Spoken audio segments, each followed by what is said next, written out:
Здравствуйте, друзья! С вами юрист Валерий Табаков.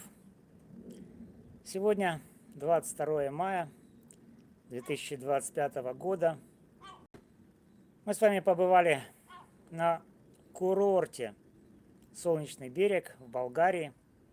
Если кто не видел, смотрите видео. Пляжи еще пустынны. Сезон только начинается. Но наша тема сегодня не курортная.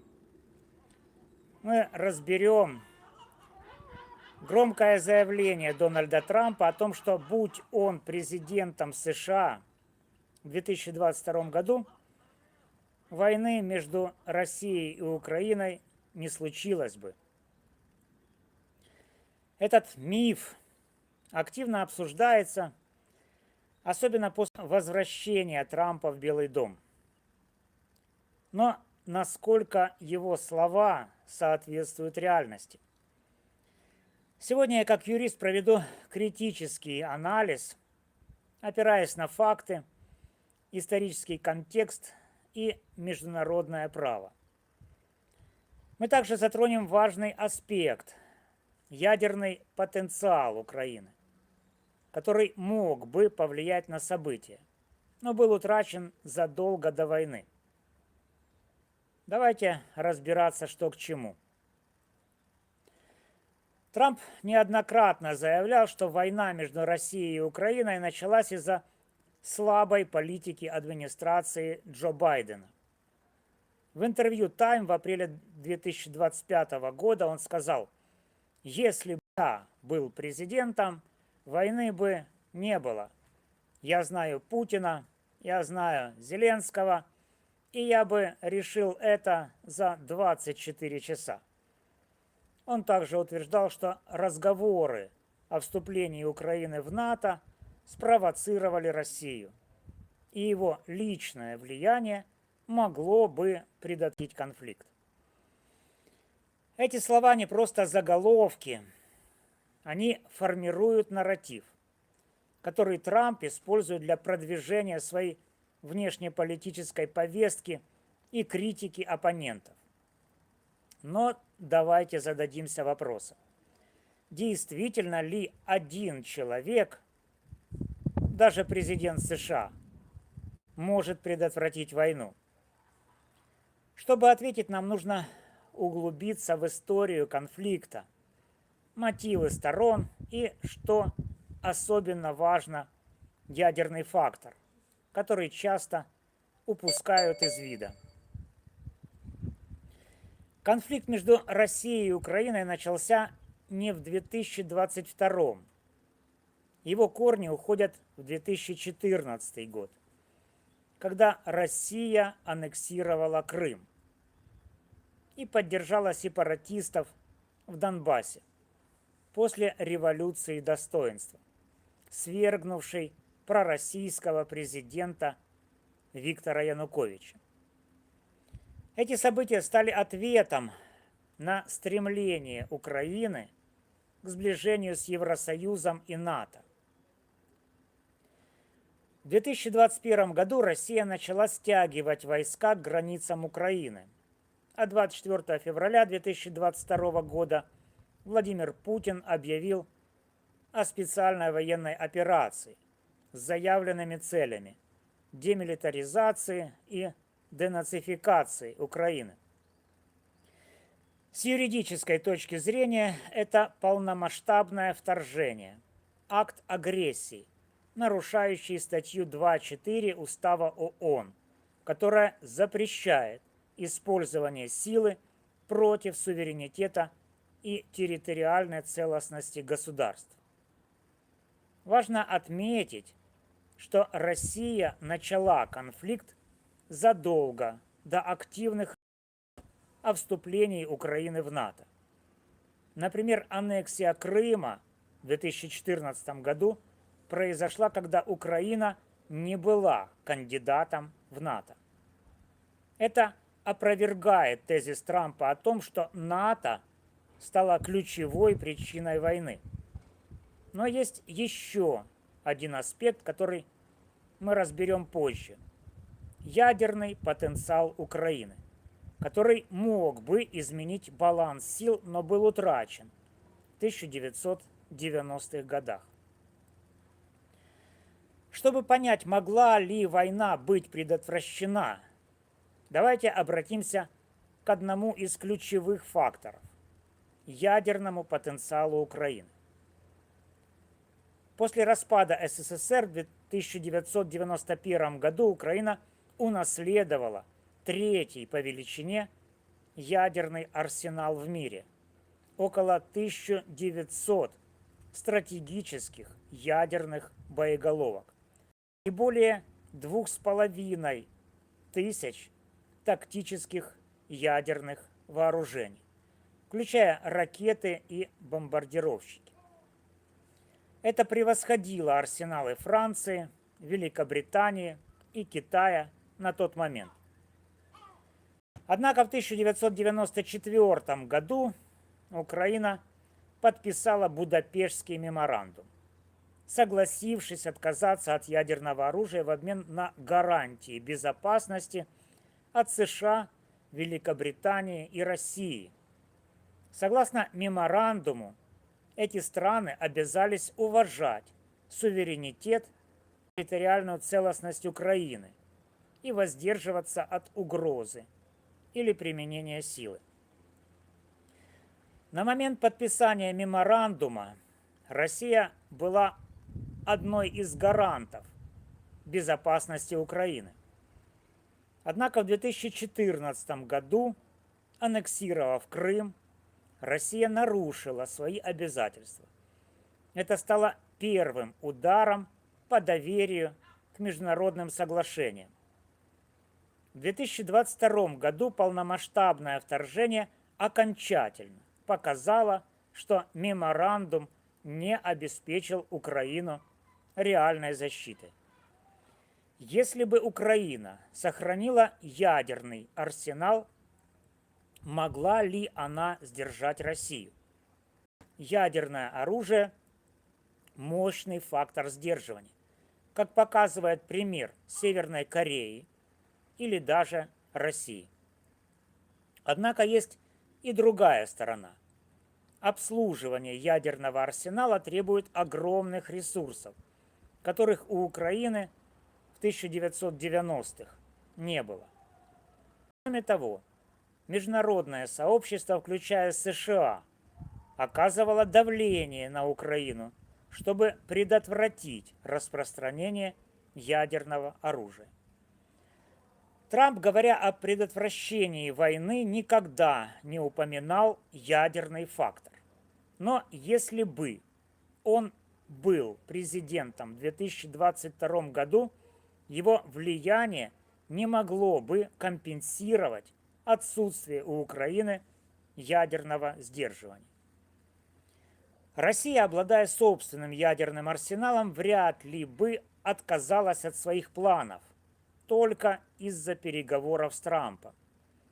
Трамп утверждает, что разговоры о вступлении Украины в НАТО спровоцировали войну.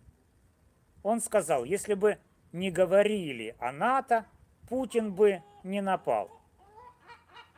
Этот тезис частично совпадает с риторикой Кремля, что вызывает вопросы о его объективности. Давайте разберемся.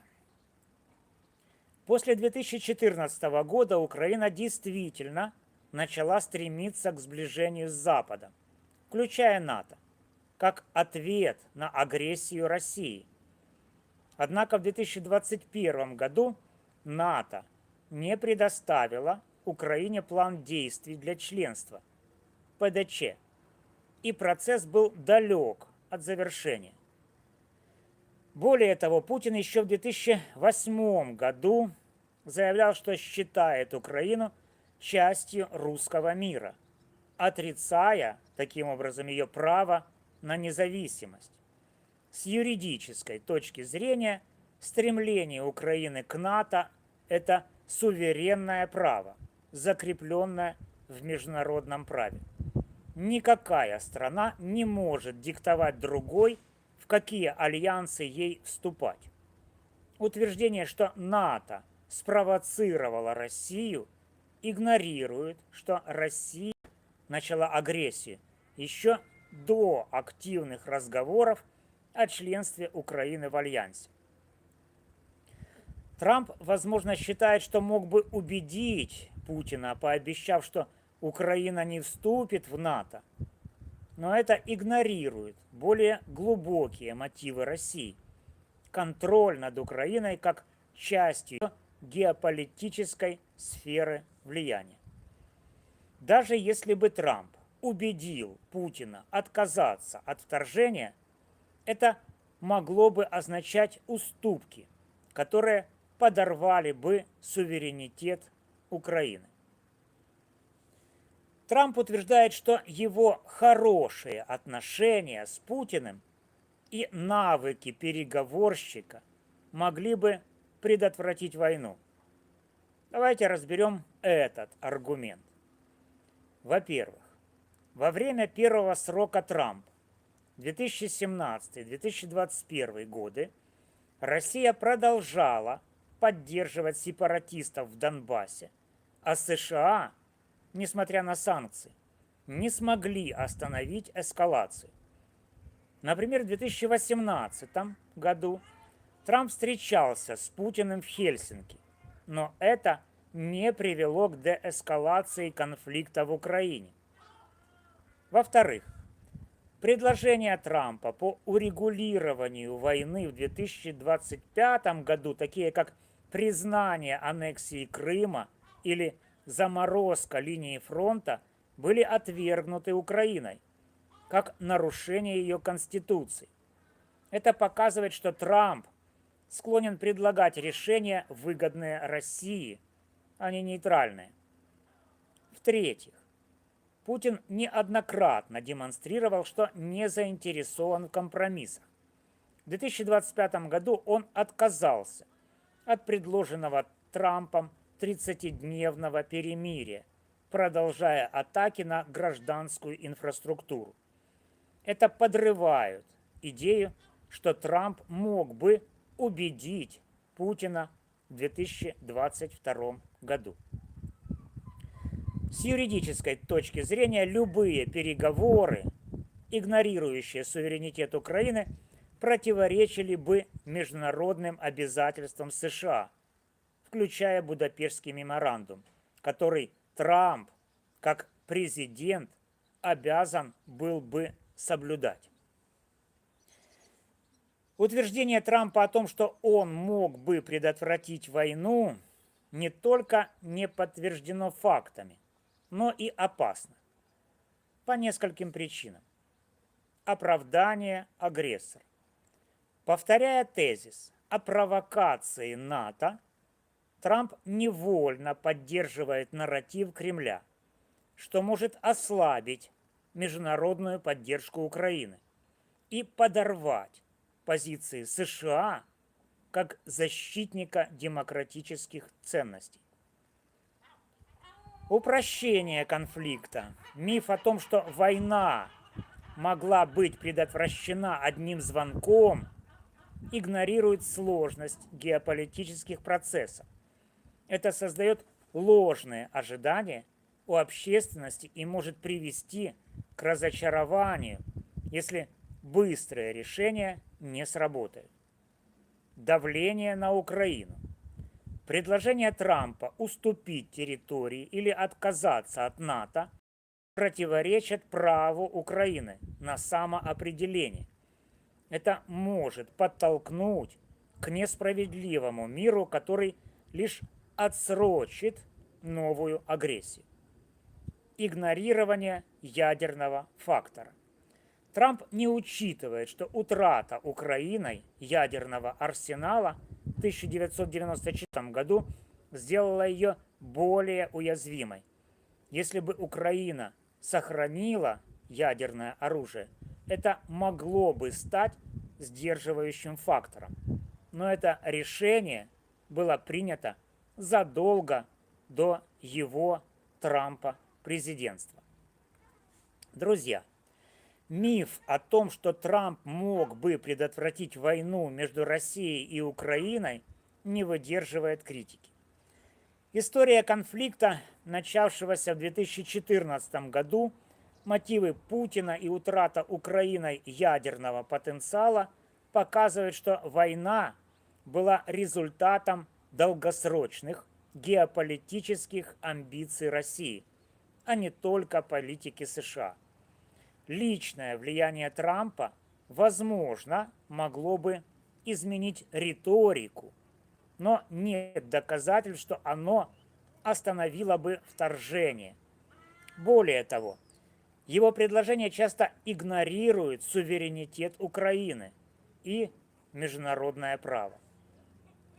Как юрист я призываю вас критически анализировать громкие заявления политиков.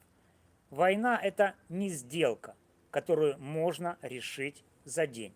Это сложный конфликт, требующий уважения к правам государств и международным нормам. Спасибо, что были со мной на Солнечном берегу. Подписывайтесь, ставьте лайки, делитесь своим мнением в комментариях.